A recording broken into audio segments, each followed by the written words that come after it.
नमस्कार साथियों, math question solution class 5 में आपका हार्दिक स्वागत है। साथियों, आज की सीरीज का हमारा पहला प्रश्न है, कमल, राजा और राम का औसत वजन 55 किलोग्राम है। यदि कमल और राजा का औसत वजन 50 किलोग्राम हो तथा राजा और राम का औसत वजन 53 किलोग्राम हो तो राजा का वजन क्या होगा, ज्ञात करें। तो साथियों, ये सभी प्रश्न किसी न किसी भर्ती प्रतियोगिता में पूछे जा चुके हैं और ऐसे ही प्रश्न संख्याएं बदलकर रिपीट करवाए जाते हैं। तो साथियों, इस प्रकार के क्वेश्चन को कैसे सोल्व करेंगे, आइए देखते हैं। सबसे पहले हम लाइन नंबर 1 से स्टार्ट करेंगे कि कमल, राजा और राम का औसत वजन 55 किलोग्राम है। तो साथियों, अपन इस लाइन के द्वारा समझ सकते हैं भी कमल प्लस में राजा और राम तीनों का औसत वजन 55 किलोग्राम है। तो हम कह सकते हैं 55 गुणा में 3 बराबर 165 kg, इतना कह सकते हैं। दूसरी बात इसमें क्या कही जा रही है साथियों कि यदि कमल प्लस में राजा, कमल और राजा का औसत वजन 50 किलोग्राम हो तो अपन कह सकते हैं भी इसका क्या हो जाएगा, 100 किलो, अर्थात कमल और राजा का वजन का जोड़ 100 किलोग्राम हो जाएगा। अब हमारे पास तीसरी लाइन क्या कही जा रही है कि राजा और राम, राजा प्लस में राम का औसत वजन कितना है, 53 किलोग्राम है। तो अपन कह सकते हैं दोनों का जोड़ कितना होगा, 53 दूनी 106 किलो। अब साथियों, ऐसे हम क्वेश्चन बड़ा है पर ऐसे आसानी से सॉल्व करेंगे साथियों। तो कमल और राजा का औसत वजन अर्थात दोनों के वजन का योग 100 kg है तथा राजा और राम का वजन 106 किलो है। तो अपन जब हम सीधा करने के सवाल हम ऐसे कह सकते हैं इन दोनों का जोड़ कितना हो गया, 206 kg। जब 206 किलो जोड़ में से 155 में से घटाएंगे, 206 में से 155 घटाएंगे तो अपने पास किसका मान आ जाएगा, राजा के वजन का मान आ जाएगा। तो साथियों, जब हम जोड़ें तो इन दोनों में राजा का मान क्या आ रहा है, कॉमन आ रहा है। तो साथियों, यहाँ पे क्या आ गया, 206, और तीनों का वजन का योग कितना है, 165। तो साथियों, यहाँ आ जाएगा 6 में से 5 गया 1 और 20 में से 16 गए 4। तो ये आ गया हमारा आंसर, 41 किलोग्राम राजा का वजन है। तो इसमें हमारा डी ऑप्शन सही हो जाएगा। ऐसे ही हम प्रश्नों को सॉल्व कर सकते हैं। चलिए बढ़ते हैं हमारे अगले प्रश्न की तरफ। अगला हमारा प्रश्न है साथियों, दो व्यक्तियों के आयु का अंतर 30 वर्ष है। यदि 6 वर्ष पहले बड़ा व्यक्ति छोटे से 6 गुना बड़ा था तो वर्तमान आयु वर्षों में ज्ञात करें, अर्थात वर्तमान आयु इनकी क्या होगी। तो इस प्रकार के प्रश्नों को हम कैसे सॉल्व करेंगे। तो साथियों, हमें दे रखा है दो व्यक्तियों के आयु का अंतर, अपन आयु का अंतर क्या दे रखा है, डिफरेंस 30 दे रखा है। इसे एक बार यहीं छोड़ देते हैं। अब दे रखा है यदि 6 वर्ष पहले बड़ा व्यक्ति छोटे व्यक्ति से 6 गुना बड़ा है, तो मान लेता हूँ, कह देता हूँ साथियों, 6 वर्ष पहले छोटे व्यक्ति की आयु क्या हो जाएगी, मान लेते हैं x होगी। तो 6 वर्ष पहले बात करें बड़े व्यक्ति की आयु तो कितनी हो जाएगी, 6 वर्ष पहले बड़ा व्यक्ति छोटे से 6 गुना था, तो छोटा x है तो बड़ा कितना हो गया, 6x। अब साथियों, कहा जा रहा है कि दोनों व्यक्तियों की आयु का अंतर 30 है। आज वर्तमान में दोनों के आयु का अंतर 30 है। तो हम साथियों कैसे कह सकते हैं, ये भी मान लो भी आज भी जितना अंतर 30 है तो पहले भी कितना था, 30 है। तो x माइनस 6x बराबर 30, ये होगी हमारी समीकरण। देखो साथियों, 6 वर्ष पहले छोटे को माना है, अपने छोटे की आयु x वर्ष और बड़े की आयु कितनी होगी 6x, क्योंकि दी गई है। और यह भी दिया गया है कि दोनों की व्यक्तियों की आयु का अंतर 30 वर्ष, छोटा हो चाहे बड़ा हो, आयु का अंतर हमेशा समान रहेगा। तो साथियों यहाँ पे x माइनस 6x बराबर कितना दे रखा है 30। तो 6x में से एक x घटाएंगे तो माइनस 5x आ गए। आयु माइनस में कभी नहीं होती, तो 5x बराबर कितने हो गए 30। x बराबर कितने आ गए 30/5 बराबर काटे तो 6 5 30। 6 वर्ष कितनी आ गई, 6 वर्ष पहले छोटे की आयु आ गई। तो 6 वर्ष पहले छोटे की आयु है, तो आज कितनी हो जाएगी, 6 वर्ष पहले है 6 साल का था, तो आज कितना हो गया 6 वर्ष बाद में, 6 प्लस में 6 बराबर 12 वर्ष का। अब साथियों इसमें ये भी जोड़ दे रखा है, या तो आप ऐसे कर लो भी 6x 6 गुणा में 6 36 प्लस में 6 कर दो, या आप ये कर दो कि 12 आ गया इसका मान और इसकी आयु का अंतर कितना है 30। तो बड़ा कितना, इससे 30 साल बड़ा है, तो 12 और 30 कितने हो गए 42। तो छोटा बड़ा व्यक्ति तो आ गया 42 वर्ष का और छोटा कितने का आ गया 12 वर्ष का। तो यहाँ पे हमारा आंसर क्या आ जाएगा, बी हमारा आंसर आ जाएगा। तो इस प्रकार हम क्वेश्चन को सोल्व कर सकते हैं। चलिए बढ़ते हैं हमारे अगले प्रश्न की तरफ। अगला हमारा प्रश्न है साथियों, एक पंखे का अंकित मूल्य 720 रुपये है, प्रिंट रेट 720 रुपये है। यदि इसे 684 रुपये में बेचा जाता है तो छूट की दरें ज्ञात करें। तो साथियों इस प्रकार के प्रश्न को हम कैसे सॉल्व करेंगे, तो हमें दे रखा है प्रिंट रेट। तो प्रिंट रेट कितना हो गया 720 रुपये है। तो यदि उसे 684 में बेचा जाए तो ऐसे दो तरीके से कर सकते हैं। पहला हमारा तरीका साथियों क्या है, पहला तरीका आपको बता देता हूँ। 684 में से बेचा, दोनों में रुपए का कितने का अंतर आ गया, दोनों में से घटाएं तो 10 में से 4 गए 6, 12 में से 11 में से 8 गए 3, 36 इनका अंतर आ गया।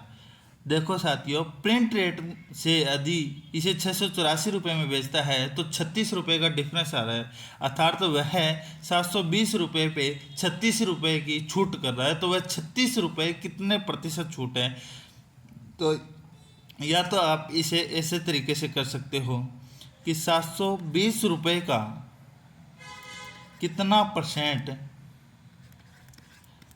36 है, इस तरीके से कर सकते हो। तो ऐसे करेंगे तो हमारे पास क्या आ जाएगा साथियों, x बराबर 36 गुणा में 100 बटे 720, एक शून्य से एक शून्य कट गई, 36 दूया 72, 2 से 2 कट गई, कितना आ गया 5, अर्थात वह 5% की छूट दे रहा है। अब दूसरा तरीका आपको ये बता देता हूँ साथियों, भी आप क्या करोगे कि 720 का 684 कितना परसेंट है, तो 720 का 684, तो 684 गुणा में 100 बटे 720, एक शून्य से एक शून्य कट गई। अब हम ऐसे का 72 से 684 को काटेंगे तो आ जाएगा 9.5, और 9.5 को 10 से गुणा करेंगे तो ये आ जाएगा 95%। इस प्रकार हम क्या कर सकते हैं, इसे सोल्व कर सकते हैं। पहला तरीका आपको बता देता हूँ, 720 रुपये की वस्तु को वह 684 में बेच रहा है, तो इन दोनों का क्या करेंगे, डिफरेंस काटेंगे। जो डिफरेंस आएगा वह छूट दे रहा है, तो 36 रुपये का डिफरेंस आया, तो 720 रुपये की वस्तु को 36 रुपये की छूट देकर वह दे रहा है, तो 36 रुपये छूट प्रतिशत में कितनी है। तो इस तरीके से हम इस फॉर्मूले की सहायता से क्वेश्चन को कर सकते हैं। चलिए बढ़ते हैं हमारे अगले प्रश्न की तरफ। साथियों अगला हमारा प्रश्न है,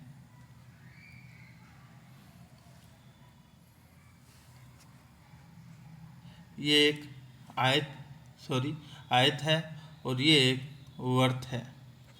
तो साथियों यहाँ पे हम बात करेंगे, दोबारा बना देता हूँ, ये एक आयत और ये एक वर्त आपके सामने है। ये आयत और वर्त का एक क्वेश्चन है। साथियों यहाँ पे क्या दे रखा है कि किसी आयत की भुजाएं 27 सेंटीमीटर और 39 सेंटीमीटर है, यदि वृत्त की परिधि आयत के परिधि के समान हो तो वृत्त का क्षेत्रफल क्या होगा। तो साथियों ऐसे क्वेश्चन को कैसे सॉल्व करेंगे। आपके सामने एक आयत है, आयत की एक भुजा क्या दे रखी है 27 और दूसरी क्या दे रखी है 39 है। अब इसमें दे रखा है यदि वृत्त की परिधि और आयत की परिधि समान हो, तो यहाँ परिमाप का है तो आयत का परिमाप क्या होता है 2 गुणा में लंबाई प्लस चौड़ाई, आयत का परिमाप होता है। निकालेंगे कैसे, तो 2 गुणा में लंबाई कितनी है 39, चौड़ाई कितनी है 27 गुणा में 2, तो इसका मान क्या आ जाएगा 39 और 9 और 7 16 और 3 2 5 और 1 6 गुणा में 2, तो इसका मान क्या आ जाएगा 66 को जब 2 से गुणा करेंगे तो कितना आ जाए 132 सेंटीमीटर स्क्वायर इसका परिमाप आ जाएगा।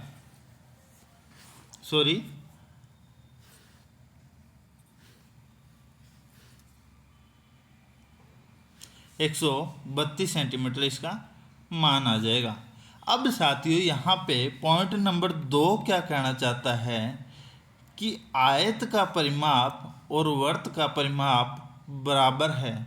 तो वृत्त की परिधि क्या होती है साथियों 2πr, और 2πr का मान क्या दे रखा है अपने पास 132 सेंटीमीटर दे रखा है। क्वेश्चन को उलझा दिया। तो यहाँ से हम क्या करेंगे परिधि का मान वृत्त की त्रिज्या का मान निकालेंगे, तो फॉर्मूला रखेंगे तो 132 ये 2 पाई भाग में आ जाएगा। 2 पाई का मान क्या होता है 22 बटे में 7, तो बटे में 7 ना लगा के इसके क्या कर देते हैं गुणा में लगा देते हैं। तो साथियों यहाँ पे क्या आ जाएगा मैं आपको बता देता हूँ कि 22 छिके 132, 22 छिके 132 हो गया, यही हमने मान निकाला था और 2 से काट दिया 6 को, तो 7 ये 21 हमारे पास क्या आ गई 21 सेंटीमीटर हमारे पास क्या आ गई त्रिज्या आ गई। दोबारा देख लेते हैं। क्वेश्चन है किसी आयत की भुजाएं 27 सेंटीमीटर और 39 सेंटीमीटर है, यदि वृत्त की परिधि और आयत की परिधि समान हो तो वृत्त का क्षेत्रफल क्या होगा।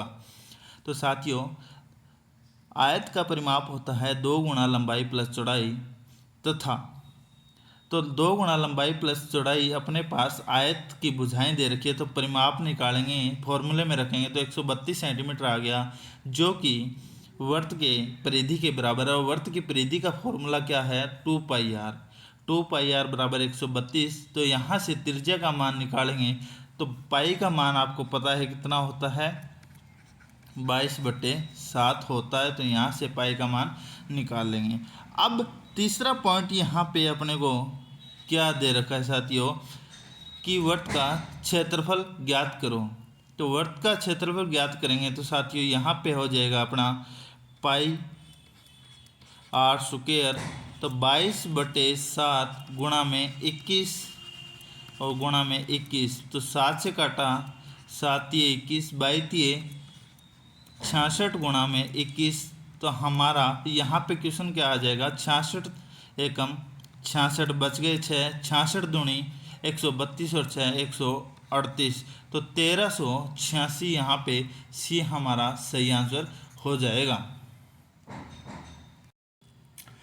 अगला हमारा प्रश्न है साथियों 1232 भाग में 11 ब्रैकेट में फिर भाग 14 का मान ज्ञात करो। तो साथियों मैंने आपको ऐसे प्रश्नों को सोल्व करने के लिए पहले ही बताया था कि इस प्रकार प्रश्नों को सोल्व करते समय बच्चा गलती क्या करता है, ज़्यादातर मैं आपको उसके बारे में पहले बता देता हूँ। साथियों यहाँ पे नियम लगता है बोर्डमास का नियम, अर्थात जहाँ पे गुणा भाग डिवाइडेशन का ब्रैकेट का उपयोग किया जाए वहाँ पे सबसे पहले B4 ब्रैकेट के अंदर की संख्याएं को सॉल्व किया जाता है, उसके बाद में और या का जहाँ पे गुणा का उपयोग किया जाता है, उसके बाद में डी का मतलब डिवाइडेशन, एम का मल्टीपल, ऐसे करके इस प्रकार के क्वेश्चन को सॉल्व करते हैं। तो हमारे पास क्वेश्चन क्या है साथियों, 1232 भाग में 11 भाग में 14, इसको सोल्व करना है। तो सबसे पहले सोल्व करने के लिए बोर्डमास के नियम का बी फॉर ब्रैकेट, तो ब्रैकेट में जो संख्याएं हैं उसको पूरा करेंगे। तो साथियों 1232 जब भाग का निशान लगाएं तो भाग के आगे जो संख्याएं हैं वो पलट जाती है और वह गुणा में चली जाती है। तो 1/11 इस तरीके से आप लिख सकते हो। ये हो गया ब्रैकेट में। ब्रैकेट के अंदर भाग पहले से ब्रैकेट, तो ब्रैकेट के अंदर की सॉल्यूशन करें तो साथियों 11 एकम 11 बच गए कितना, 1, 3 लगाया तो फिर 11 एकम 11, 13 में से 11 घटाए बच गए 2 और फिर 2, तो 11 दूनी 22। जब 1232 को 11 से भाग देंगे तो 112 आएगा। तो साथियों यहाँ पे आ गया 112, कितना, 112 इसका मान आ गया। और यहाँ पे क्या है, 14। ब्रैकेट के अंदर जितनी संख्या थी उसका सॉल्यूशन हमने कर लिया और फिर भाग क्या आ गया, 14। अब हम साथियों इसे कैसे करेंगे, वही 112 गुणा में 1, वही बात, भाग को हटाएंगे तो गुणा लगेगा और जो सामने संख्या है वो पलट जाएगी, तो 14। तो 14 8 112 हमारा यहाँ पे क्वेश्चन क्या आ गया, आंसर क्या आ गया, 8 हमारा आंसर आ जाएगा। ऑप्शन हो जाएगा ए। इस प्रकार से हम क्वेश्चन को सॉल्व कर सकते हैं और प्रत्येक परीक्षा के अंदर बोर्ड मास के नियम से संबंधित एक क्वेश्चन अक्सर पूछा जाता है। चलिए बढ़ते हैं हमारे अगले प्रश्न की तरफ। अगला हमारा प्रश्न है साथियों, 40 पुरुष 8 घंटे में 80 पेड़ लगाते हैं। अगर 5 पुरुष काम छोड़ देते हैं तो 12 घंटों में कितने पेड़ लगाए जाएंगे। तो साथियों इस प्रकार के क्वेश्चनों को मैंने आपको पहले भी बताया था। यहाँ पे फॉर्मूला लगता है MDH फॉर्मूला। MDH मसाला नहीं है, MDH बटे W बराबर M1 D1 H1 बटे W1। यहाँ पे अपने को क्या दे रखा है, M का मतलब है मैन आदमी, D का मतलब है डे, H का मतलब हावर, W का मतलब वर्क, मतलब आदमी, दिन और घंटे और कार्य बराबर यहाँ पे तुलना की जाती है। तो इस प्रकार के प्रश्न में साथियों मैं आपको बता देता हूँ, आदमी दे रखे हैं, घंटे दे रखे हैं बटे कार्य दे रखा है और M1 H1 बटे W1 मान लेंगे। तो साथियों क्वेश्चन के अनुसार 40 व्यक्ति 8 घंटे काम करके 80 पेड़ लगाते हैं, तो 5 पुरुष काम छोड़ देते हैं, तो 40 में कट्टे कितने, 5, 35 गुणा में 12 घंटों में कितना काम करेंगे, मतलब W या कितने पेड़ लगाएंगे। तो यहाँ पे W या T मान लो। तो साथियों इसे सोल्व करेंगे तो 40 दुआ 80, फिर 2 से काटेंगे 4। तो इस प्रकार हम लिख सकते हैं, यहाँ से W को इस तरफ ले जाते हैं तो 4W बराबर 35 गुणा में 12, ये आ गया। अब हम साथियों और सॉल्व करेंगे तो अपने को W का मान निकालना है। तो यहाँ पे आ जाएगा 4 गुणा में है, आगे चल के क्या हो जाएगा, भाग में चला जाएगा। तो 35 गुणा में 12 बटे 4, 4 को काटा, 12 को 4 से काटा तो 4 तिये 12 और 35 तिये 105 हमारा क्या आ गया, W कार्य आ गया। तो साथियों 5 अर्थात 35 व्यक्ति 12 घंटों में 105 पेड़ लगाएंगे, तो यह B हमारा यहाँ पे क्या हो जाएगा, सही आंसर हो जाएगा। तो साथियों इस कक्षा में हमने जितने भी क्वेश्चन पढ़े हैं सभी किसी न किसी भर्ती प्रतियोगिता में पूछे गए हैं। तो साथियों मैं आपको बताता हूँ किस प्रकार के प्रश्न परीक्षा में पूछे जाते हैं, उनका सॉल्यूशन करवा रहा हूँ। तो अगर आपको मेरी यह वीडियो पसंद आए तो मेरी वीडियो को लाइक, शेयर तथा मेरे YouTube चैनल को अभी तक आपने सब्सक्राइब नहीं किया है तो मेरे YouTube चैनल ITA एक्सपर्ट को सब्सक्राइब करना ना भूलें। तो आज के लिए इतना ही साथियों, धन्यवाद, थैंक यू।